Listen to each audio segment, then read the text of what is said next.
أعوذ بالله من الشيطان الرجيم بسم الله الرحمن الرحيم السلام عليكم ورحمة الله تعالى وبركاته. ആദ്യമായി എൻ്റെ ഉമ്മയോട്, രണ്ടാമതായി എൻ്റെ ഉമ്മയോട്, മൂന്നാമതായി എൻ്റെ ഉമ്മയോട്, നാലാമതായി എൻ്റെ പിതാവിനോട് ഞാൻ കടപ്പെട്ടിരിക്കുന്നു. അള്ളാഹുവെ, പടച്ച തമ്പുരാനായ റഹ്മാനെ, എൻ്റെ മാതാവിന് സുബർക്കം നൽകണേ അല്ലാഹ്. എൻ്റെ മാതാവിന് ക്ഷമ വർദ്ധിപ്പിക്കണേ, ഈമാൻ വർദ്ധിപ്പിക്കണേ അല്ലാഹ്. പിതാവിന് സുബർക്കം നൽകി അനുഗ്രഹിക്കണേ അല്ലാഹ്. എന്നെ ശ്രവിക്കുന്ന എൻ്റെ വിശ്വാസി സമൂഹത്തിന് ധൈര്യവും ക്ഷമയും വേണ്ടുവോളം വർദ്ധിപ്പിക്കണേ അല്ലാഹ്. അവരുടെ വിശ്വാസത്തെ വർദ്ധിപ്പിക്കണേ അല്ലാഹ്. പാപികളായ ഞങ്ങളെ അല്ലാഹുവെ നിൻ്റെ ജന്നാത്തുൽ ഫിർദൗസിൽ, നിൻ്റെ സ്വർഗത്തിലെ ഉന്നതമായ പദവിയിൽ അലങ്കരിച്ച് ഉന്നതമായ പദവി നൽകി അനുഗ്രഹിക്കണേ അല്ലാഹുവെ. ആമീൻ ബി അൻവാഇ റഹ്മതിക യാ അർഹമർ റഹീമീൻ.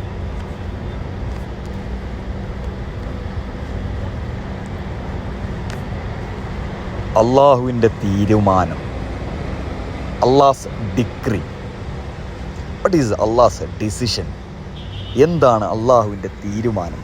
അള്ളാഹുവിൻ്റെ തീരുമാനത്തെ നമുക്ക് എങ്ങനെ നിർവചിക്കാൻ കഴിയും? അള്ളാഹുവിൻ്റെ തീരുമാനങ്ങളിൽ ഏറ്റവും ഗൗരവമേറിയ തീരുമാനം ഏതാണ്? അള്ളാഹുവിൻ്റെ തീരുമാനങ്ങളെ എങ്ങനെ നമുക്ക് തിരിച്ചറിയാൻ കഴിയും? അള്ളാഹുവിൻ്റെ തീരുമാനം എപ്പോഴാണ് വരിക? അള്ളാഹുവിൻ്റെ തീരുമാനത്തിൻ്റെ പ്രത്യേകതകൾ എന്തൊക്കെയാണ്? അള്ളാഹുവിൻ്റെ തീരുമാനം നേരായ വഴിയിൽ നമുക്ക് അനുകൂലമായിട്ടുള്ളൊരു തീരുമാനം ലഭിക്കുവാൻ എന്താണ് ചെയ്യേണ്ടത്? വിശ്വാസി സമൂഹത്തിൻ്റെ അവസാനം, അന്ത്യം എന്നാണ്?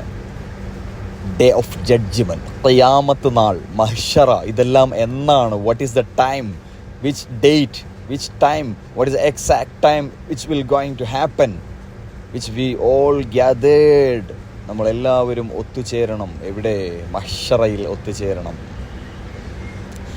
ഈ ഭൂമുഖത്തിൽ മൻ ഫിസ് സമാവാതി വൽ അർള് മൻ ഫിസ് സമാവാതി വൽ അർളി വമാ ബൈനഹുമാ. ഏറ്റവും ഗൗരവമേറിയ ഒരു വിഷയമാണ് ഞാൻ ചർച്ചയ്ക്കെടുക്കുന്നത്. അതിൻ്റേതായ ഗൗരവത്തിൽ തന്നെ അതിനെ നിങ്ങൾ മനസ്സിലാക്കുക. ചെവി കൊണ്ട് കേൾക്കലല്ല ഞാൻ ഉദ്ദേശിക്കുന്നത്, നിങ്ങളുടെ ഹൃദയം കൊണ്ടാണ് നിങ്ങൾ മനസ്സിലാക്കേണ്ടത്.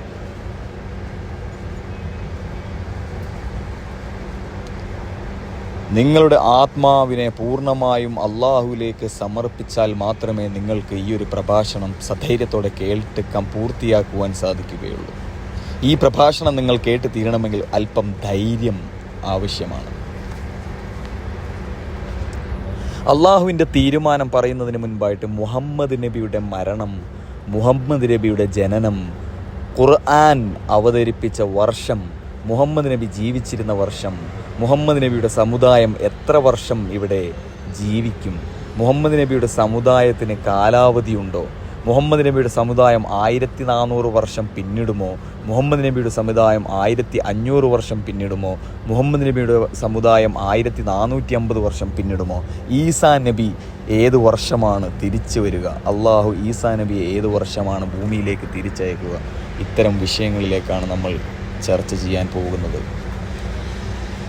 പൂർണ്ണമായും കേൾക്കുന്നതിന് മുൻപ് എല്ലാവരും വുളു എടുക്കുക. വുളു എടുത്ത് 2 റക്അത്ത് നമസ്കരിച്ച് വൃത്തിയായി ഒരു വൃത്തിയുള്ള സ്ഥലത്ത് ഇരുന്നതിന് ശേഷം മാത്രം ഈ പ്രഭാഷണത്തിൽ നിങ്ങൾ ശ്രവിക്കുക.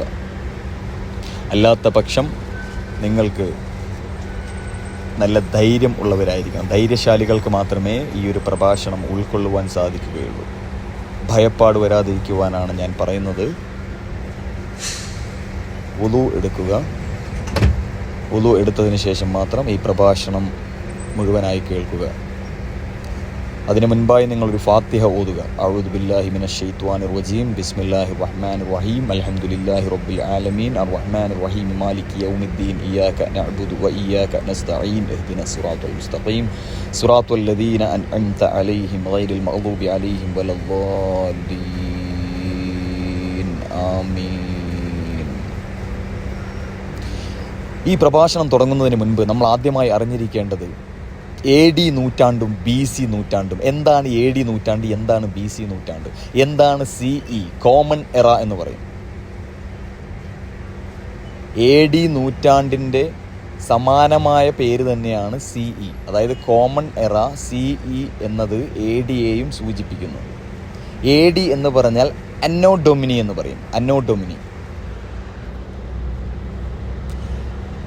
ഇത് ആക്ച്വലി ഗ്രിഗോറിയൻ കലണ്ടറിലുള്ള വർഷങ്ങളെ സൂചിപ്പിക്കുന്ന പദങ്ങളാണ്. സെക്യുലർ പദം എന്ന് പറയുന്നത് മതേതര വർഷങ്ങളെ സൂചിപ്പിക്കുന്ന സെക്യുലർ പദങ്ങളായ ഗ്രിഗോറിയൻ കലണ്ടറിലുള്ള വാക്കുകളാണ് CE, AD, BCE എന്നെല്ലാം. ബിഫോർ കോമൺ എറ, ആഫ്റ്റർ കോമൺ എറ, before Jesus Christ, after Jesus Christ. Gregorian calendar ആരാണ് കണ്ടുപിടിച്ചത്? ഗ്രിഗോറിയൻ കലണ്ടർ എന്നാൽ എന്ത്?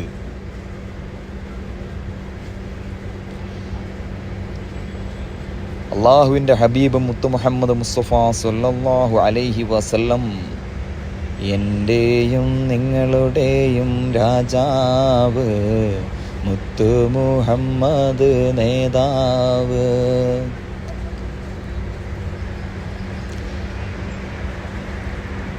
ആരംഭപ്പൂമുത്ത് ഈ ഭൂമിയിൽ പിറവിയെടുത്തിട്ട് 2024 ആണ്ട് പിന്നിടുമ്പോൾ ഏകദേശം 1454 വർഷത്തോളം CE, അതായത് കോമൺ എറ വെച്ച് നമ്മൾ കണക്കാക്കുകയാണെങ്കിൽ ഏകദേശം 1454 വർഷത്തോളമായി മുഹമ്മദ് നബി സല്ലല്ലാഹു അലൈഹി വസല്ലം പിറവിയെടുത്തിട്ട്.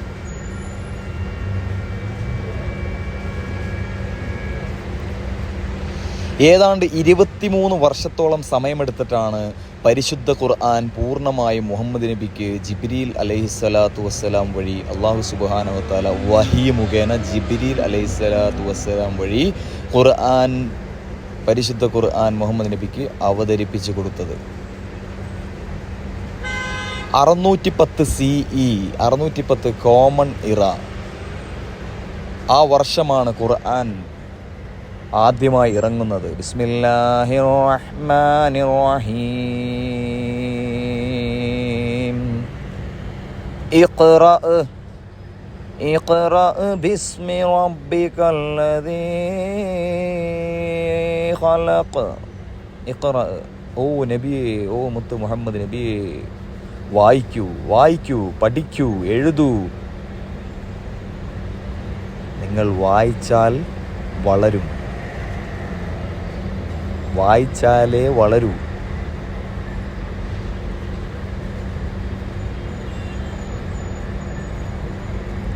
വായനയുടെ പ്രാധാന്യത്തെ ചൂണ്ടിക്കാണിച്ചിട്ടാണ് പരിശുദ്ധ ഖുർആനിലെ ആദ്യത്തെ ആയത്ത് അള്ളാഹു സുബ്ഹാനഹു വ തആല ജിബ്രീൽ അലൈഹിസ്സലാത്തു വസ്സലാം വഴി വഹി മുഖേന മുഹമ്മദ് നബിയിലേക്ക് എത്തിച്ചു കൊടുക്കുന്നത്. അറേബ്യയിൽ നിരക്ഷരനായ മുഹമ്മദ് നബി മുഹമ്മദ് മുസ്തഫ സല്ലല്ലാഹു അലൈഹി വസല്ലം നിരക്ഷരനായിരുന്നു.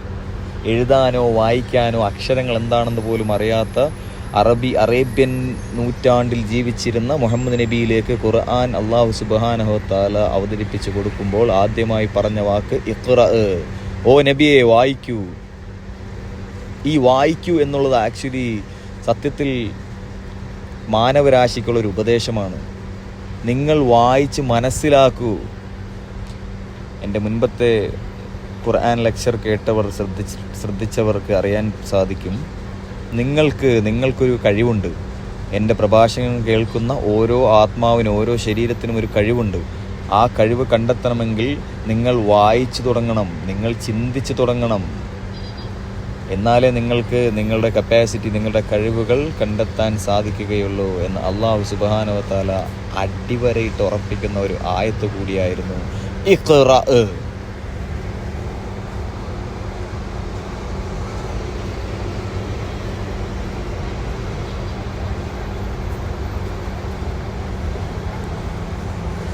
മുഹമ്മദ് മുസ്തഫ സല്ലല്ലാഹു അലൈഹി വസല്ലമയുടെ മരണമായിരുന്നു അള്ളാഹു സുബ്ഹാനഹു വ തആലയുടെ ഏറ്റവും ദുഃഖമേറിയ തീരുമാനമായിട്ട് എനിക്ക് തോന്നിയത്, എൻ്റെ റിസർച്ചിൽ എനിക്ക് തോന്നിയത്. It was a difficult decision, but there is no difficult decisions whatever Allah is deciding it will be perfect. അതായത് അള്ളാഹുവിന് ഒരു മോശമായ ഡിസിഷനില്ല, അള്ളാഹുവിന് ഒരു ബുദ്ധിമുട്ടേറിയ ഡിസിഷനില്ല. അള്ളാഹുവിനെ സംബന്ധിച്ചിടത്തോളം എല്ലാ ഡിസിഷനും അവനിക്ക് പെർഫെക്റ്റാണ്. അവൻ്റെ എല്ലാ സൃഷ്ടികളും അവന് പെർഫെക്റ്റാണ്. യാതൊരു അപാകതയും അവൻ്റെ ഒരു തീരുമാനത്തിൽ നമ്മൾക്ക് കണ്ടെത്താൻ കഴിയില്ല എന്നുള്ളത് കൂടി അള്ളാഹു സുബ്ഹാനഹു വ തആല പരിശുദ്ധ ഖുർആനിലൂടെ നമ്മളെ ഓർമ്മപ്പെടുത്തുകയാണ്, വെല്ലുവിളിക്കുകയാണ് മനുഷ്യനെ, മാനവരാശിയെ.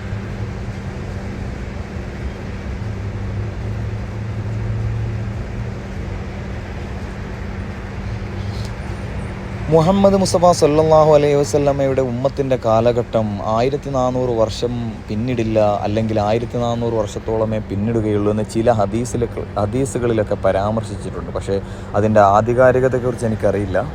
എനിക്കറിയാത്ത കാര്യം ഞാൻ അറിയില്ല എന്ന് തന്നെ കൃത്യമായി പറയും.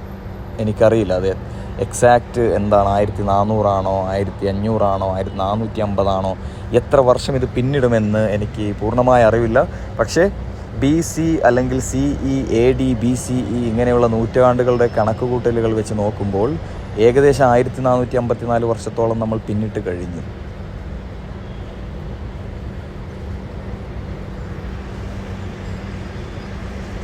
അള്ളാഹുവിൻ്റെ തീരുമാനത്തെപ്പറ്റി പറയുമ്പോൾ നമ്മൾ തബ്ബത്തിയത അബീ ലഹബിൻ വത്തബ് സൂറത്തുൽ ലഹബിൽ മുഹമ്മദ് നബി സല്ലല്ലാഹു അലൈഹി വസല്ലമയുടെ മൂത്താപ്പയുടെ മരണം, അബൂ ലഹബ് വളരെ ധനികനായ മനുഷ്യനായിരുന്നു. മരണത്തിന് തൊട്ട് മുമ്പ് ഇസ്ലാം മതം സ്വീകരിക്കുവാൻ സാധിക്കില്ല എന്ന് അള്ളാഹു താക്കീത് കൊടുത്ത ഒരു സന്ദർഭം കൂടിയായിരുന്നു. അള്ളാഹുവിൻ്റെ തീരുമാനമായിരുന്നു അത്.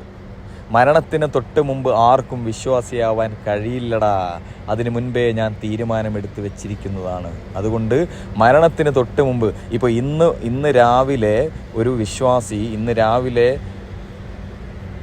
വിശ്വാസി ഇസ്ലാം മതത്തിലേക്ക് കടന്നു വരാൻ ശ്രമിച്ചാൽ അദ്ദേഹത്തിൻ്റെ മരണസമയം ഇന്ന് വൈകുന്നേരമാണെങ്കിൽ അദ്ദേഹത്തിന് വിശ്വാസിയാവാൻ സാധിക്കില്ല എന്നാണ് അല്ലാഹു സുബ്ഹാനഹു വ തആല ഇതിലൂടെ ഉദ്ദേശിക്കുന്നത്.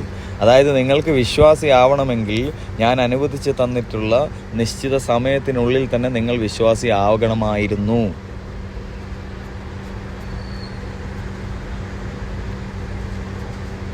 അള്ളാഹുവിൻ്റെ തീരുമാനങ്ങളിൽ എന്തെല്ലാമാണ് ഉൾക്കൊണ്ടിരിക്കുന്നത്, എന്തെല്ലാമാണ് ഇതിൽ ഉൾപ്പെട്ടിരിക്കുന്നത്? അള്ളാഹുവിൻ്റെ ആസൂത്രണമാണ് ഇതിലെ ഫണ്ടമെൻ്റൽ ഡിസിഷൻ. ഈ ഫണ്ടമെൻ്റൽ ഡിസിഷനിലെ പ്രൈമറി റൂൾ നമ്പർ 1 എന്ന് പറയുന്നത് അള്ളാഹുവിൻ്റെ ആലോചനയും അള്ളാഹുവിൻ്റെ ആസൂത്രണവുമാണ്. ദ പ്ലാനിങ് ഓഫ് അള്ളാഹു സുബ്ഹാനഹു വ തആല. അള്ളാഹു പ്ലാൻ ചെയ്ത് വെച്ചിരിക്കുകയാണ്. അള്ളാഹു കൃത്യമായി പറയുന്നുണ്ട്, മുൻപും പലരും പ്ലാൻ ചെയ്തതാണ്, പക്ഷേ ഇതിൻ്റെ മൊത്തം പ്ലാൻ എൻ്റെ കയ്യിലാണ് ഇരിക്കുന്നത്. വെല്ലുവിളിക്കുകയാണ്, ചലഞ്ച് ചെയ്യുകയാണ്.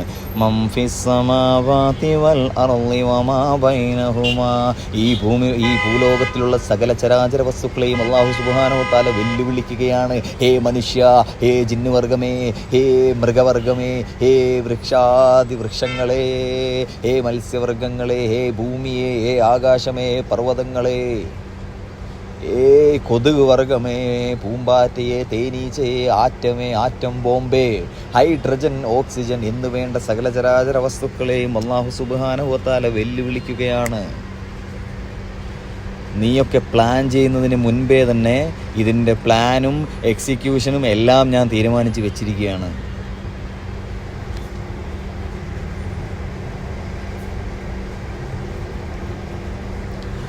അപ്പോൾ അള്ളാഹുവിൻ്റെ തീരുമാനത്തിൻ്റെ ഒന്നാമത്തെ റൂൾ എന്ന് പറയുന്നത് അള്ളാഹുവിൻ്റെ ആലോചനയും അള്ളാഹുവിൻ്റെ ആസൂത്രണവുമാണ്. സൂറത്തുൽ അൻഫാൽ, പരിശുദ്ധമായ ഖുർആനിലെ 8ാമത്തെ അധ്യായമാണ് സൂറത്തുൽ അൻഫാൽ. അഊദു ബില്ലാഹി മിനശ് ശൈത്വാനിർ റജീം. ബിസ്മില്ലാഹിർ റഹ്മാനിർ റഹീം. വല്ലാഹു ഖൈറുൽ മാകിരീൻ.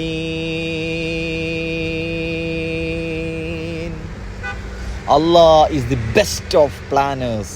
ഏറ്റവും നല്ല ആസൂത്രണക്കാരൻ ഇവിടെ ആരെങ്കിലും ഉണ്ടെങ്കിൽ അത് അള്ളാഹു മാത്രമാകുന്നു. അതാണ് ഈ ആയത്തിൻ്റെ എക്സാക്റ്റ് അർത്ഥം. ഈ വാക്യം വ്യക്തമാക്കുന്നത് മനുഷ്യർക്ക് അവരുടെ പല തന്ത്രങ്ങൾ മനുഷ്യർക്കുണ്ടാവും. അള്ളാഹുവിൻ്റെ ആലോചനയും ആസൂത്രണവുമാണ് മനുഷ്യൻ്റെ തന്ത്രങ്ങളെക്കാൾ ഏറ്റവും മികച്ചവും പരിപൂർണവുമായത്. അള്ളാഹുവിൻ്റെ വിവേകത്തിലും നിയന്ത്രണത്തിലും വിശ്വാസികൾക്ക് വളരെയധികം ആശ്വസിക്കാം. കാരണം നിങ്ങളൊരു മുഅ്മിനായ മനുഷ്യനാണെങ്കിൽ, നിങ്ങളൊരു സത്യവിശ്വാസിയായ മനുഷ്യനാണെങ്കിൽ, നിങ്ങൾ അള്ളാഹുവിനെയും അള്ളാഹുവിൻ്റെ അന്ത്യപ്രവാചകനെയും അവർക്ക് അവതരിപ്പിച്ചു കൊടുത്ത പരിശുദ്ധ ഖുർആനിനെയും വിശ്വസിക്കുന്ന ഒരു വ്യക്തിയാണ് നിങ്ങളെങ്കിൽ നിങ്ങൾ ഭയപ്പെടേണ്ടതില്ല. നിങ്ങൾ മനസ്സമാധാനത്തോടെ ഇരുന്നോളൂ എന്ന് അല്ലാഹു സുബ്ഹാനഹു വ തആല പറയുകയാണ്. സൂറത്തുൽ അംഫാലിൽ 8-ാമത്തെ അധ്യായം 30-ാമത്തെ ആയത്ത് വല്ലാഹു ഖൈറുൽ മാക്കിരീൻ എന്ന ആയത്തിലൂടെ അള്ളാഹു പറയുകയാണ്, എൻ്റെ വിശ്വാസികളെ നിങ്ങൾ ടെൻഷൻ അടിക്കേണ്ട, നിങ്ങൾ ഭയപ്പെടേണ്ട, ഞാൻ ഉദ്ദേശിക്കുന്നത് അവിശ്വാസികളെയാണ്.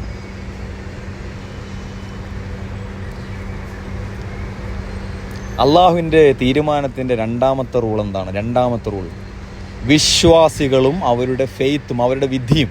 അതായത് ഓരോ വിശ്വാസിക്കും ഒരു വിധിയുണ്ട്. അല്ലെങ്കിൽ ഇവിടെയുള്ള സർവ്വചരാചര പ്രപഞ്ചത്തിലെ ഈ യൂണിവേഴ്സിലെ each and every object and materials, human beings, whatever it is inside the earth, under the earth, in the sky, in the river, in the land, inside the land, under the land, above the land, above the sky, inside the sky, inside the sea, under the sea.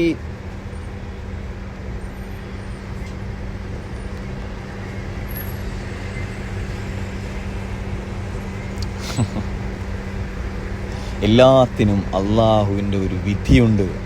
അള്ളാഹു വിശ്വാസികൾക്കൊരു വിധി തീരുമാനിച്ചു വെച്ചിട്ടുണ്ട്, അവിശ്വാസികൾക്കും ഒരു വിധി തീരുമാനിച്ചു വെച്ചിട്ടുണ്ട്.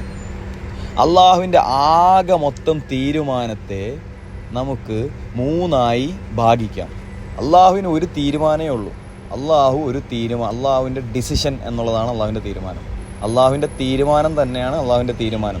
അള്ളാഹുവിൻ്റെ തീരുമാനത്തെ 3ആയി ഭാഗിച്ചാൽ, 3 കാറ്റഗറിയായി തരംതിരിച്ചാൽ, അള്ളാഹുവിൻ്റെ തീരുമാനത്തെ 3ആയി തരംതിരിച്ചാൽ ഒന്നാമത്തെ കാറ്റഗറി എന്ന് പറയുന്നത് അല്ലാഹു സുബ്ഹാനഹു വ തആല തീരുമാനിച്ചത് അവനിവിടെ നടപ്പിലാക്കും.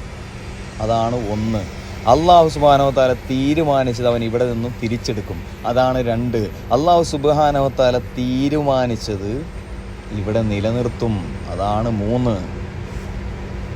എന്നാൽ അല്ലാഹുവിൻ്റെ ഏറ്റവും ആധികാരികമായ തീരുമാനം എന്താണ്? ഖുൽ ഹുവല്ലാഹു അഹദ്, അള്ളാഹു ഏകനാണെന്നുള്ളതാണ് അള്ളാഹുവിൻ്റെ തീരുമാനം. അപ്പോൾ ഇവിടെയുള്ള എല്ലാ സാധനങ്ങളെയും അള്ളാഹു സുബ്ഹാനഹു വ തആല തിരിച്ചെടുക്കും. എന്നിട്ട് അള്ളാഹു മാത്രം ബാക്കിയാവും. അതായത് ഞാൻ നിങ്ങളെ ഓതി കേൾപ്പിക്കുന്ന പരിശുദ്ധ ഖുർആൻ പോലും അള്ളാഹു സുബ്ഹാനഹു വ തആല തിരിച്ചെടുക്കും.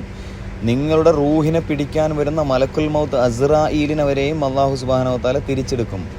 ഈ ഭൂമിലോകത്തിൽ അള്ളാഹു റൂഹ് എടുത്ത്, അള്ളാഹു അവസാനമായി റൂഹിനെ എടുക്കുന്നത് മലക്കുൽ മൗത്ത് അസ്റായീലിൻ്റെതാണ്.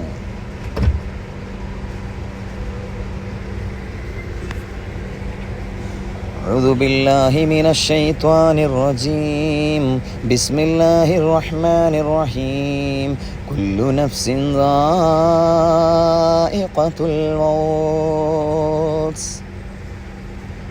ഓരോ ശരീരവും മരണത്തിൻ്റെ രുചിയറിയും. എന്തിനെല്ലാം ശരീരങ്ങളുണ്ടോ അതെല്ലാം മരണത്തിൻ്റെ രുചിയറിയും. മനുഷ്യന് മാത്രമല്ലല്ലോ ശരീരമുള്ളത്. കൊതുകിന് ശരീരമുണ്ട്, അണുവിന് ശരീരമുണ്ട്, വൈറസിന് ശരീരമുണ്ട്, വൃക്ഷങ്ങൾക്ക് ശരീരമുണ്ട്, മത്സ്യത്തിന് ശരീരമുണ്ട്, ഈ ഭൂമിക്കൊരു ശരീരമുണ്ട്, ഈ ആകാശത്തിനൊരു ശരീരമുണ്ട്.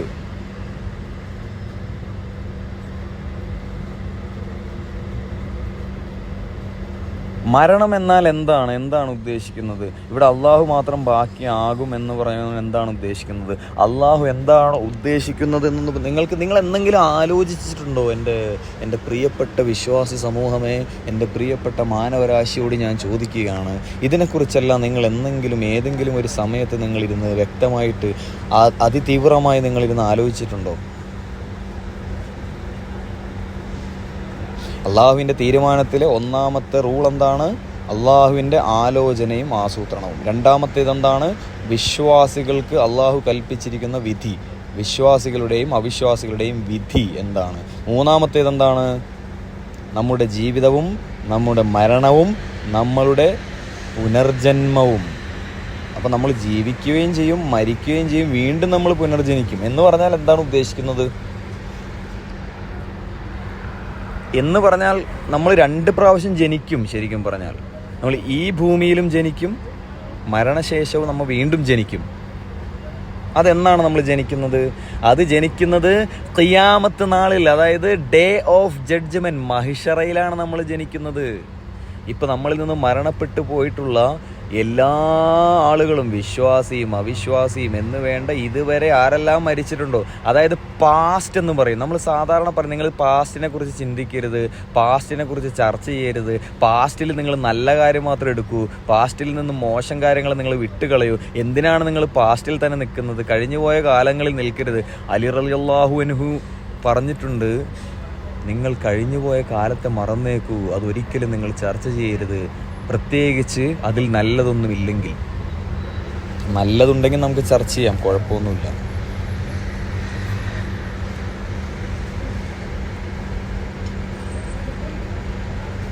അപ്പോൾ അള്ളാഹുവിൻ്റെ ആധികാരികമായ തീരുമാനത്തിൽ നമ്മൾ 4 റൂൾസായിട്ട് ഞാൻ പറയാം. റൂൾ നമ്പർ 1 അള്ളാഹുവിൻ്റെ ആലോചനയും ആസൂത്രണവും. റൂൾ നമ്പർ 2 അള്ളാഹുവിൻ്റെ വിധി, വിശ്വാസികൾക്കും അവിശ്വാസികൾക്കും അള്ളാഹു കൽപ്പിച്ചിരിക്കുന്ന വിധി. റൂൾ നമ്പർ 3 ജീവിതം, മരണം, പുനർജന്മം. റൂൾ നമ്പർ 4 ജീവിതത്തിലെ പരീക്ഷണങ്ങൾ. അള്ളാഹുവിൻ്റെ വിധിയുടെ മനസ്സിലാക്കലുകളുടെ സമ്മതങ്ങളും, അള്ളാഹുവിൻ്റെ ആത്മീയപരമായിട്ടുള്ള ഗുണങ്ങൾ എന്തെല്ലാമാണ്, അള്ളാഹുവിൻ്റെ അന്തിമ നീതി എന്താണ്, മനുഷ്യർക്കുള്ള പരിധി എന്താണ്, മനുഷ്യൻ്റെ മേൽ അള്ളാഹുവിനുള്ള അധികാരം എന്താണ്, ഇതെല്ലാമാണ് അള്ളാഹുവിൻ്റെ തീരുമാനത്തിൽ അടങ്ങിയിട്ടുള്ള അതിൻ്റെ സത്ത എന്ന് പറയുന്നത്. നിങ്ങൾക്ക് മനസ്സിലാകുന്നുണ്ടോ? ഞാൻ പറയുന്ന ഭാഷാപ്രയോഗങ്ങൾ, പദപ്രയോഗങ്ങളെല്ലാം നിങ്ങൾക്ക് മനസ്സിലാകുന്നുണ്ടോ? പേടിക്കേണ്ടതില്ല, കാരണം ഇത് അതീവ ഗൗരവമായ വിഷയമാണ് നമ്മൾ സംസാരിച്ചു കൊണ്ടിരിക്കുന്നത്. അതുകൊണ്ട് തന്നെ ഒരല്പം നീണ്ടുപോയാലും സാരമില്ല. കാരണം അത്രയും സമയം എൻ്റെ ശബ്ദത്തിൽ നിങ്ങൾ ശ്രവിച്ചു കൊണ്ടിരിക്കുന്ന അത്രയും സമയം നിങ്ങൾക്ക് മരണത്തെക്കുറിച്ച് ഓർക്കാം. നിങ്ങളുടെ ഹൃദയം അള്ളാഹുവിനെക്കുറിച്ച് ഓർക്കുകയാണ്. അള്ളാഹുവിനെക്കുറിച്ച് ഓർത്താലല്ലേ അള്ളാഹു നിങ്ങളെ ഓർക്കുകയുള്ളൂ. അത് ക്രൂനി ഉതുക്കുറുക്കും, എന്നെ നിങ്ങൾ ഓർക്കൂ, അപ്പം ഞാൻ നിങ്ങളെ ഓർത്തുകൊള്ളാം. അപ്പോൾ ഈ ഒരു പ്രഭാഷണം കുറച്ച് നീണ്ടുപോയാലും സാരമില്ല. നിങ്ങൾ അത്രയും നേരം അള്ളാഹുവിനെ ഓർക്കുകയാണ്. അങ്ങനെ അള്ളാഹുവിനെ ഓർക്കുമ്പോൾ അവൻ നിങ്ങളെയും തിരിച്ച് ഓർക്കും. അപ്പോൾ ഹൃദയം കൊണ്ട് വേണം നിങ്ങൾ ഓർക്കാനായിട്ട്. നിങ്ങളുടെ മെമ്മറി പവർ കൊണ്ടല്ല ഓർക്കേണ്ടത്, നിങ്ങളുടെ മൈൻഡ് പവർ, നിങ്ങളുടെ ബ്രെയിൻ വെച്ചിട്ടല്ല നിങ്ങൾ ഓർക്കേണ്ടത്, ഹൃദയം കൊണ്ട് വേണം ഓർക്കാൻ. അപ്പോൾ നിങ്ങളുടെ ഹൃദയത്തിൽ എന്തെങ്കിലും ആരോടെങ്കിലും ദേഷ്യമോ വിദ്വേഷമോ വെറുപ്പോ എന്തെങ്കിലുമൊക്കെ ഉണ്ടെങ്കിൽ അതെല്ലാം നിങ്ങൾ കളയണം ആദ്യം തന്നെ. എന്നാലേ അള്ളാഹുവിനെ ഹൃദയത്തിലേക്ക് എടുക്കാൻ പറ്റുള്ളൂ. ഒരു ജനിച്ച കുട്ടിയുടെ ഹൃദയം പോലെ നിങ്ങളുടെ ഹൃദയം നിങ്ങളാക്കണം. ശൂന്യമായൊരു ഹൃദയം. ബ്രൂസ്ലി പറയും, Bruce Lee, empty your mind my friend, B like water. നിങ്ങൾ വെള്ളത്തെ പോലെ ആകൂ. നിങ്ങൾ ഒരു കപ്പിലേക്ക് ഒഴിച്ചാൽ നിങ്ങൾ കപ്പായി മാറും. Be like water my friend. ബ്രൂസ്ലിയുടെ അതിമനോഹരമായൊരു കോട്ടാണത്. ബ്രൂസ്ലി ആരാണ്? ആയോധന കലയിലെ അതിവിദഗ്ധനാണ് ബ്രൂസ്ലി. കരാട്ടെ മാസ്റ്ററായിരുന്നു, കുംഫു മാസ്റ്ററായിരുന്നു, മാർഷൽ ആർട്ടിസ്റ്റ് ആയിരുന്നു. മാർഷൽ ആർട്സിനെ കുറിച്ച് പറയണമെങ്കിൽ മാർഷൽ ആർട്ടിസ്റ്റ് എന്താണെന്ന് പറയണം. ആയോധന കല എന്താണ്? അതായത് നാടൻ തല്ലുണ്ട്, ഇടിയുണ്ട്, കളരിപ്പയറ്റുണ്ട്, മാർഷൽ ആർട്സ് ഉണ്ട്, ബോക്സിംഗ് ഉണ്ട്, കിക്ക് ബോക്സിംഗ് ഉണ്ട്, ചാമ്പ്യൻഷിപ്പ് ബോക്സിങ്സ് ഉണ്ട്, MMA ഉണ്ട്, റെസ്ലിംഗ് ഉണ്ട്. അങ്ങനെ പലതര ആയോധന കലകളുണ്ട്. യുദ്ധമുറയിൽ ഉപയോഗിക്കേണ്ട ആയോധന കലകൾ വേറെ രീതിയിലാണ്. ഇതെല്ലാം നിങ്ങൾക്ക് മനസ്സിലാകുന്നുണ്ടോ? ഇൻഷാ അള്ളാഹ് ഇത്രയും കാര്യം പറഞ്ഞിട്ട് ഞാൻ അവസാനിപ്പിക്കാം. കാരണം ഇത് കുറച്ച് കോംപ്ലിക്കേറ്റഡ് ആയിട്ടുള്ളൊരു വിഷയമായതുകൊണ്ട് നിങ്ങളിതൊരു 2 പ്രാവശ്യമെങ്കിലും സമയമെടുത്ത് കേൾക്കേണ്ടി വരും. അപ്പോൾ ഇതൊരു പാർട്ട് 1 എന്നുള്ള രീതിയിൽ നിങ്ങളിതിനെ എടുക്കൂ. പാർട്ട് 2 നമുക്ക് ഏകദേശം ഒരു മണിക്കൂറെങ്കിലും വേണം ഇത് പറഞ്ഞ് തീർക്കാനായിട്ട്. എന്നാലും തീരില്ല.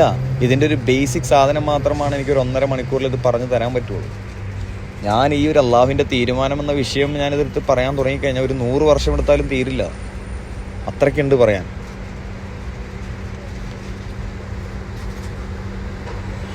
അല്ലാഹുവേ പടച്ച തമ്പുരാനായ റഹ്മാനേ, ഇത്രയും നേരം എന്നെ ക്ഷമയോടെ ശ്രവിച്ച എൻ്റെ വിശ്വാസി സമൂഹത്തിൻ്റെ പാപങ്ങൾ നീ പുറത്തു കൊടുക്കണേ അല്ലാ. മഹാപാപികളാണ് അല്ലാഹുവേ, അവരവരുടെ ദുനിയാവിൻ്റെ ആഗ്രഹങ്ങളുടെ പുറകെ പോയവരാണ് അല്ലാ, നീ പുറത്തു കൊടുക്കണേ അല്ലാ. അല്ലാഹുവിലേക്ക് തിരിയാൻ അവർ മറന്നുപോയതാണ് അല്ലാ, അവരെ ഞാൻ ഓർമ്മിപ്പിച്ചിട്ടുണ്ട്.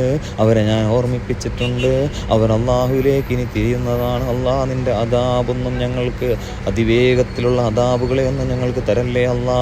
ഭൂമി കുലുക്കം പോലുള്ള, സുനാമി പോലുള്ള, കൊടുങ്കാറ്റ് പോലുള്ള ആദ് സമൂഹത്തെയും അല്ലാഹുവേ, ആദ് സമൂത് ഗോത്രങ്ങളെ നശിപ്പിച്ചതുപോലുള്ള ഭയങ്കരമായ ശിക്ഷകളെ തന്ന് ഞങ്ങൾ അല്ലാഹുവേ നീ പരീക്ഷിക്കല്ലേ അല്ലാ. ഞങ്ങൾ ഇവിടെയുള്ള അനാഥരെ ഞങ്ങൾ സംരക്ഷിച്ചു കൊള്ളാം, ഇവിടെയുള്ള യാചകരെ ഞങ്ങൾ സംരക്ഷിച്ചു കൊള്ളാം, ഇവിടെയുള്ള എല്ലാം നഷ്ടമായ ആളുകളെയും ഞങ്ങൾ സംരക്ഷിച്ചു കൊള്ളാം.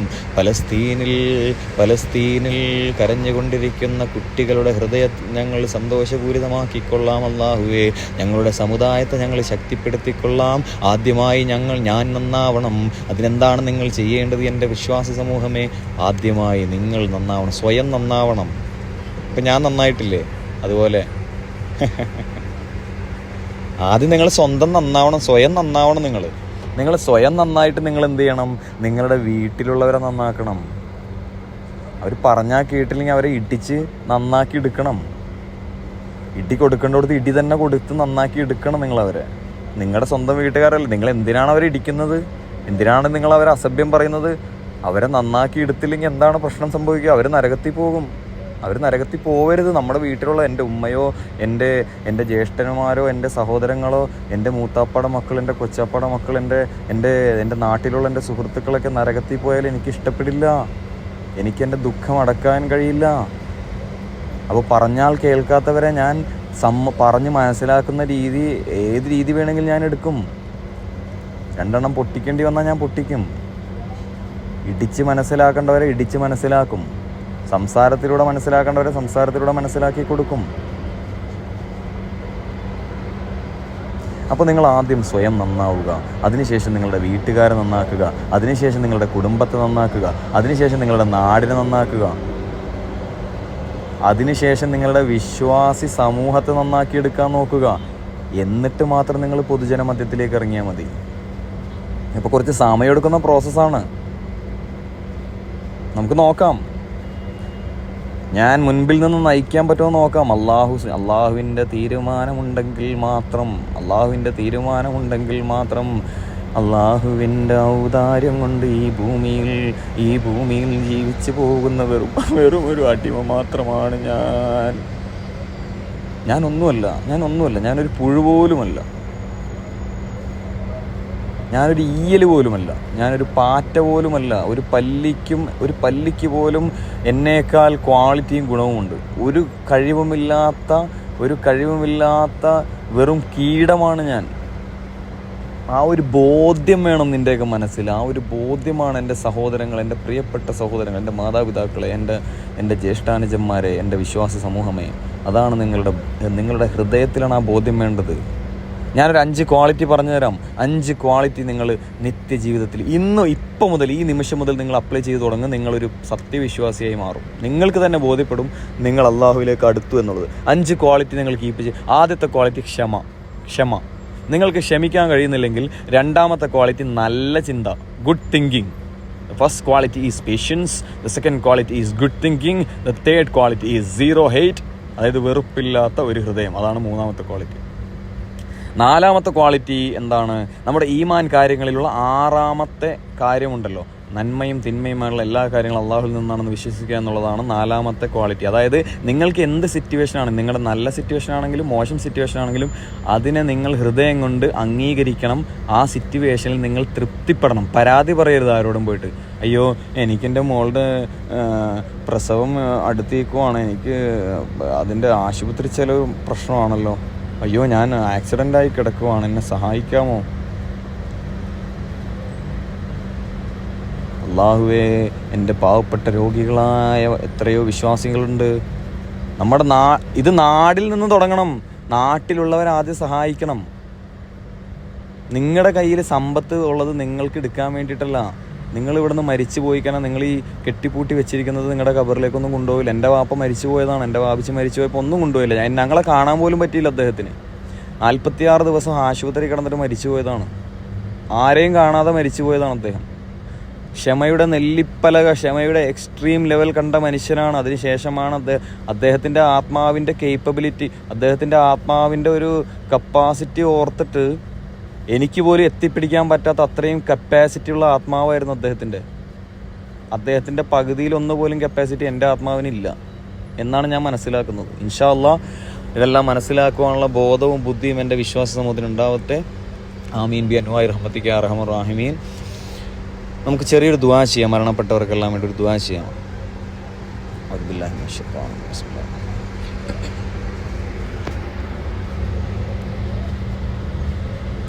الحمد لله الذي أنعم علينا بالإيمان وهدانا إلى دين الإسلام حمدا يوافي نعمه ويكافئ مزيدا. اللهم صل على سيدنا محمد وعلى آل سيدنا ومولانا محمد.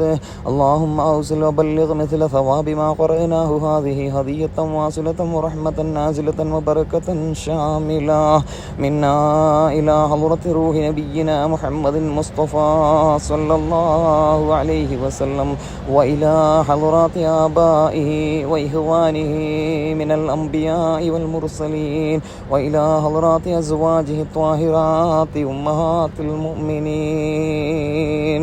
اللهم وإلى حضرات أولياء الله تعالى من مشارق الأرض إلى مغاربها صغيرا وكبيرا ذكرا وأنثى كلهم أجمعين. اللهم زد لهم شرفا على شرفهم وفضلا على فضلهم وكرامة على كراماتهم. اللهم أفض علينا من فيوضاتهم وأمدنا بمددهم واحمنا بحمايتهم وانصرنا بنصرتهم يا رب العالمين. اللهم وإلى حضرات آبائنا وأمهاتنا وأقربائنا وجدادنا وجداتنا وأعمامنا وعماتنا وإخواننا وأخواتنا وجميع من ماتوا منا يا رب العالمين. اللهم إن كانوا محسنين فزد في حسناتهم وإن كانوا مسيئين فتجاوز عن سيئاتهم. اللهم وإلى حضرات روح الأبي اللهم وإلى حضرات روح الأبي اللهم وإلى حضرات روح الأبي اللهم أبدلهم دارا خيرا من دارهم وأهلا خيرا من أهلهم وزوجا خيرا من زوجهم وجيرانا خيرا من جيرانهم. اللهم أدخلهم الجنة واعذهم من عذاب القبر وفتنته ومن عذاب النار. اللهم نور قبورنا وقبورهم بنور القرآن. اللهم وسع قبورنا وقبورهم ببركة القرآن. اللهم زين قبورنا وقبورهم بزينة القرآن.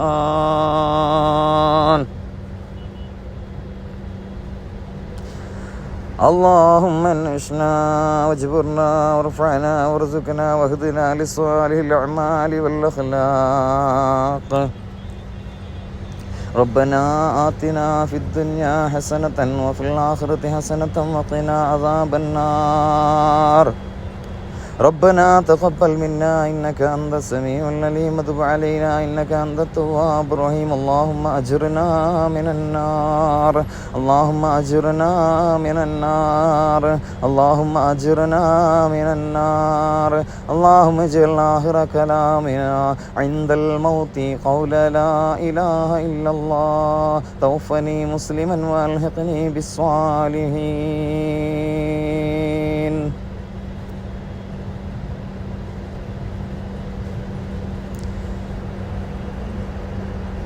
آمين بأنواع رحمتك يا أرحم الراحمين. رب ارحمهما كما ربياني صغارا.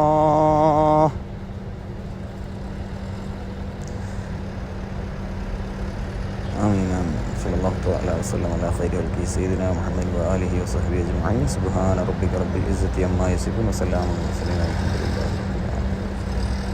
أشهد أن لا إله إلا الله وأشهد أن محمد رسول الله.